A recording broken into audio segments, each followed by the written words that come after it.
Olá pessoal, Pedro aqui novamente. Eu lembro que há um tempo atrás eu fiz um vídeo falando sobre as principais escolas da psicologia. Esse vídeo tá fazendo sucesso, vocês estão gostando. Inclusive, se você não viu ainda esse vídeo, eu recomendo que você veja após assistir esse, tá? Mas naquele vídeo eu falei sobre as 6 principais, sendo que dentre as 6 principais existem 3 que se destacam ainda mais, que basicamente são psicanálise, com Freud e depois os psicanalistas posteriores a ele, a psicologia humanista existencial, que tem Carl Rogers, Abraham Maslow, Rollo May e vários outros autores, e a psicologia comportamental. Você vai escutar esse nome como behaviorismo, porque behavior é comportamento em inglês. Você vai escutar esse nome como comportamentalismo e como psicologia comportamental. Hoje eu vou falar sobre essa escola, tentando destrinchar um pouco mais a importância que ela tem para a psicologia, os principais autores, os principais experimentos, enfim, eu vou tentar fazer um apanhado histórico, porque, querendo ou não, a psicologia comportamental, o comportamentalismo ou behaviorismo é um dos principais pressupostos da terapia cognitivo-comportamental. Como eu sou um terapeuta cognitivo-comportamental, eu acho importante falar dessa escola de forma mais aprofundada. Então vem comigo. Bom, vamos lá. O behaviorismo é uma escola que ela surge principalmente ali nos Estados Unidos, tá? Houveram autores behavioristas em vários lugares do mundo, mas foi nos Estados Unidos, através de 2 principais autores, John Watson e B.F. Skinner, que ela se consolidou mais. A gente vai ter o russo Ivan Pavlov, e eu vou falar um pouquinho melhor sobre ele no vídeo de hoje, mas foi nos Estados Unidos que essa escola explodiu, tá? E basicamente ela faz contraponto às outras duas, a psicanálise e a psicologia humanista. Por quê? Porque ela foca principalmente, ou exclusivamente, digamos assim, nos comportamentos animais, sejam eles animais racionais ou irracionais, tá? Para os psicólogos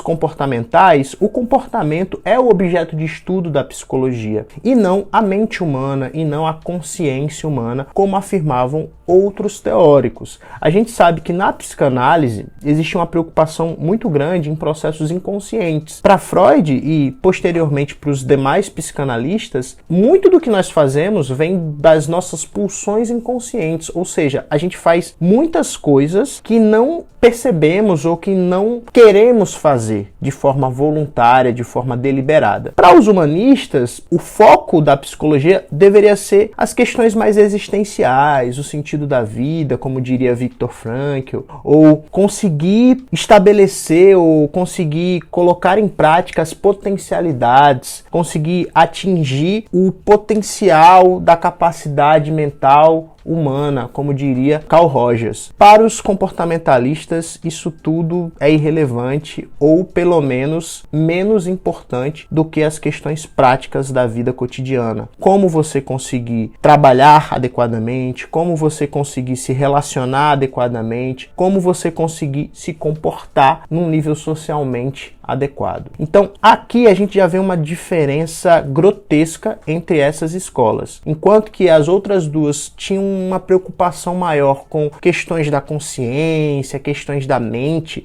inclusive são chamados de psicólogos mentalistas por conta disso, os comportamentais ou comportamentalistas, eles eram muito mais práticos e bebiam fortemente de uma vertente mais experimental da psicologia. O que seria então a psicologia experimental? Bom, a psicologia experimental seria um ramo da psicologia que estaria preocupada em testar, replicar e validar comportamentos no contexto controlado, num contexto, às vezes, laboratorial. É uma área da psicologia que usa bastante o que nós chamamos de modelos animais, que são basicamente experimentos realizados com animais como ratos e macacos e cães, e através da observação do comportamento desses animais, a gente consegue inferir alguns comportamentos que também estariam sendo realizados pelos seres humanos. A ideia dos psicólogos experimentais é uma ideia bastante biológica do comportamento, porque eles partem do pressuposto de que o ser humano também é um animal.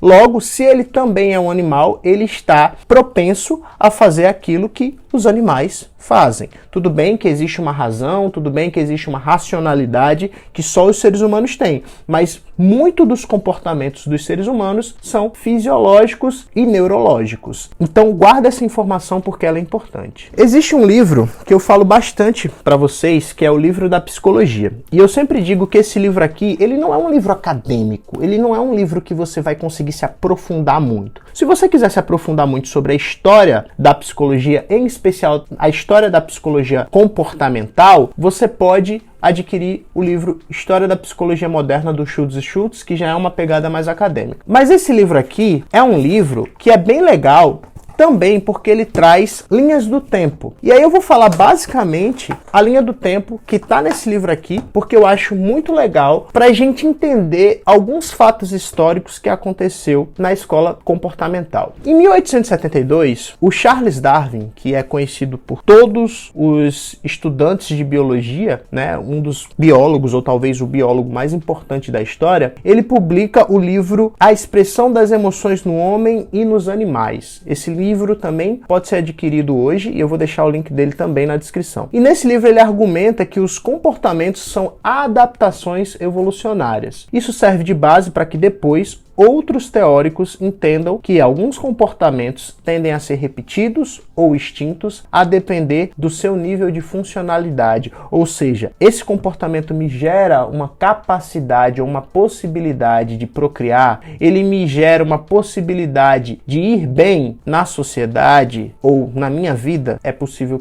que eu replique. Caso contrário, é possível que eu extinga. John B. Watson, em 1913, cria o que nós chamamos de primeiro manifesto informal dos behavioristas, Psychology as the Behaviorist Views It, ou seja, a psicologia como um behaviorista ou como um comportamentalista vê. E nesse livro, nessa publicação, ele dá as principais características da escola behaviorista que naquele momento, ali no século XX, no início do século XX, ainda estava criando corpo. É importante dizer também que John B. Watson foi uma figura muito polêmica. Ele utilizou um experimento do pequeno Albert, eu já falei sobre esse experimento aqui no canal, em que basicamente ele pegou uma criancinha e expôs para ela algumas fobias. E isso gerou um estresse pós-traumático muito grande nessa criança e foi totalmente antiético. Mas ele tinha uma sentença, uma frase que era muito característica e que ficou muito famosa. Ele dizia o seguinte: me dê qualquer criança, qualquer tipo de criança, e eu conseguiria fazer dela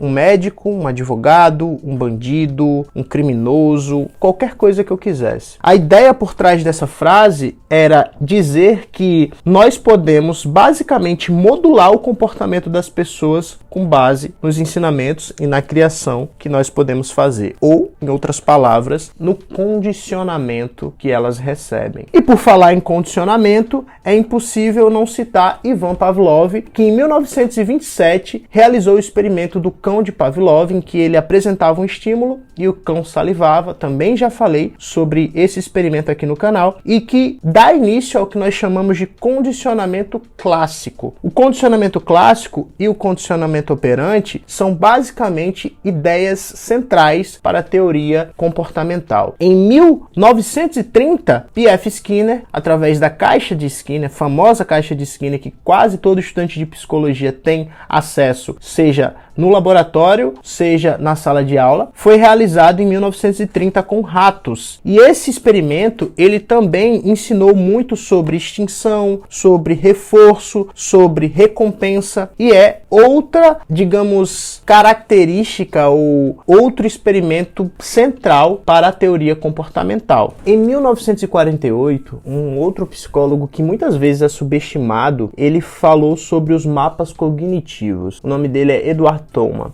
Ele dizia basicamente o seguinte: quando eu estou fazendo meus experimentos com ratos, eu percebo que ao explorar o ambiente, os ratos eles criam mapas mentais por onde eles devem ir e por onde eles não devem ir. Eles percorrem um labirinto e veem onde é que tem comida e onde é que tem algum tipo de ameaça. Assim como os ratos, os seres humanos também criam mapas mentais. Então é como se nós vivêssemos uma vida num grande labirinto criado por Deus, palavras dele, e temos que criar mapas mentais para entender por onde nós podemos ir, por onde nós não podemos ir, o que nós podemos fazer o que nós não podemos fazer. Então perceba como que durante toda a história a escola comportamental esteve muito ligada aos modelos animais, como eu já falei, e à psicologia experimental. E as descobertas que eram realizadas nos laboratórios eram replicadas no contexto geral da vida em sociedade. E aí a gente chega em 1958, na figura de um psicólogo sul-africano, Joseph Wolpe. Wolpe nasceu na África do Sul, em Joanesburgo, e foi um médico do exército sul-africano. Ele começou a trabalhar com soldados que ele dizia que tinha neurose de guerra. Repare que naquela época até as nomenclaturas eram muito voltadas para a psicanálise. Não existia o que nós chamamos hoje de transtorno de ansiedade. E aí, o que acontece? Ele começou a identificar que poderia ser feito um trabalho com esses soldados de relaxamento, em que alguns traumas poderiam ser modificados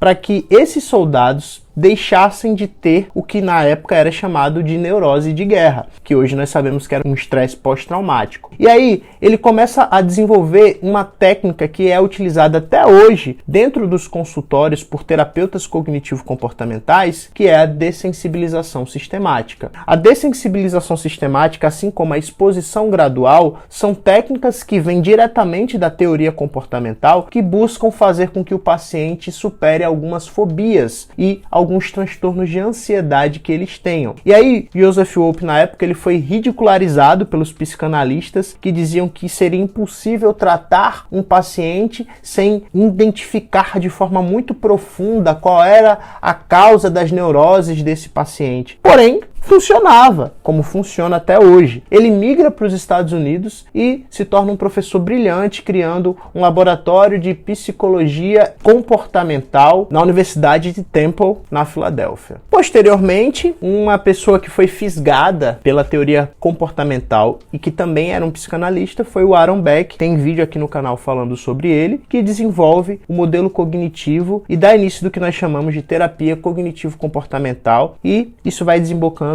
para várias ramificações e abordagens cognitivas e comportamentais. Gente, é importante dizer o seguinte: muitas vezes a teoria comportamental ela recebe muitas críticas de quem não adere a essa escola por dizer que ela simplifica demais o comportamento humano, desconsiderando questões mais profundas, questões mais mentais, digamos assim, processos mais cognitivos. Então, a terapia cognitiva ela tenta trazer alguns conceitos cognitivos ou mentalistas e conciliar com estratégias comportamentais, e é por isso que, na minha concepção, ela tem sido tão bem sucedida ao redor do mundo e tem crescido tanto, né? Porque ela não exclui os aspectos mentais, mas ao mesmo tempo ela considera e dá uma grande relevância ao comportamento e aos hábitos, né, digamos assim. Então, é algo muito legal a gente poder observar como foi que a teoria comportamental vem crescendo. E é importante dizer que as influências das descobertas da escola comportamental, elas não se restringem ao ambiente, ao contexto da psicologia. Hoje a gente já vê ideias da teoria comportamental sendo utilizadas amplamente no marketing, nas escolas, na educação e também na justiça criminal. Uma outra questão muito importante que não pode ser perdido de vista é que, para a teoria comportamental, que modela os comportamentos são basicamente, ou é basicamente, o meio ambiente. É o meio ambiente que modela o comportamento humano. Logo, se comportamentos são modulados para o mal, eles também poderiam ser modulados para o bem. Se a gente aprende a agir de uma forma disfuncional ou desadaptativa, a gente pode aprender a agir de uma forma funcional e adaptativa também. Então, o lance da modulação comportamental dentro da teoria comportamental é muito forte. Infelizmente, muitas pessoas criticam a teoria comportamental dizendo que os psicólogos comportamentais são adestradores, porque de fato existe uma influência muito grande da psicologia comportamental no adestramento de animais, por exemplo. Entretanto, a gente também tem que analisar uma questão muito problemática. Existe uma gama diversa de demandas em que o paciente muitas vezes não consegue racionalizar bem as questões que lhe são passadas, seja porque tem uma deficiência intelectual, seja porque naquele momento as suas emoções estão tão latentes que ele não consegue ativar o córtex pré-frontal dele e agir de forma racional, usando o seu julgamento, usando o seu controle inibitório, seja porque simplesmente é uma demanda que não requer uma investigação aprofundada da psique ou do subconsciente, do inconsciente. É algo prático. Nesse sentido, a teoria comportamental tem sim o seu lugar de destaque e de relevância. E muitas vezes é somente ela que dá a possibilidade de, por exemplo, pessoas no espectro autista com um grande nível de suporte ou pessoas com uma grande deficiência intelectual conseguirem desenvolver algumas habilidades sociais e viverem de forma saudável em sociedade ou o menos prejudicada possível. Esse foi o primeiro vídeo falando sobre a escola comportamental. Se você gostou, peço que você deixe o seu like. Se você não gostou, peço que você deixe o seu dislike, mas comente aqui o que você acha dessa escola, por que você não gosta dela. E deixa também nos comentários qual é a próxima escola que você quer que eu destrinche melhor, a psicanálise ou a psicologia humanista. Eu vejo você no próximo vídeo. Um grande abraço.